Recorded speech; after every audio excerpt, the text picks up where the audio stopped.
కాకినాడ జిల్లా జగ్గంపేట నియోజకవర్గంలో వైసీపీ నేత అంబటి రాంబాబుపై కెల్లంపూడి పోలీస్ స్టేషన్లో కేసు నమోదైంది. మాజీ మంత్రి ముద్రగడ పద్మనాభం అంత్యక్రియల సందర్భంగా పోలీసుల విధులకు ఆటంకం కలిగించారన్న ఫిర్యాదు మేరకు ఎఫ్ఐఆర్ నమోదు చేశారు. ప్రభుత్వ లాంఛనాలతో అంత్యక్రియలు నిర్వహిస్తూ గార్డ్ ఆఫ్ హానర్ ఇస్తున్న సమయంలో అంబటి రాంబాబు ఆయన అనుచరులు విధుల్లో ఉన్న పోలీసులను నెట్టివేశారనే ఆరోపణలున్నాయి. ఈ ఘటనపై ఏఆర్ఎస్ఐ వెలుదూటి అప్పలరాజు పలువురు కానిస్టేబుల్ కెల్లంపూడి పోలీసులకు ఫిర్యాదు చేశారు. దీంతో అంబటి రాంబాబు సహా మరికొందరిపై భారతీయ న్యాయ సంహిత సెక్షన్ల కింద కేసు నమోదు చేసి దర్యాప్తు చేపట్టారు.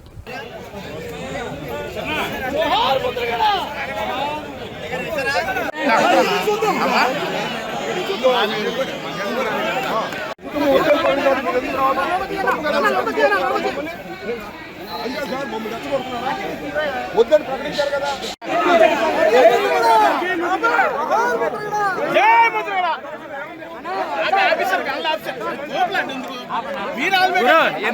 ఉంటే మీరెందుకు వచ్చి మోగిస్తారు? అది అవసరమా? మాకు వద్దు బాబు అని కుటుంబం చెప్పారు. అయినా రెచ్చగొట్టే పనులు కావాలి.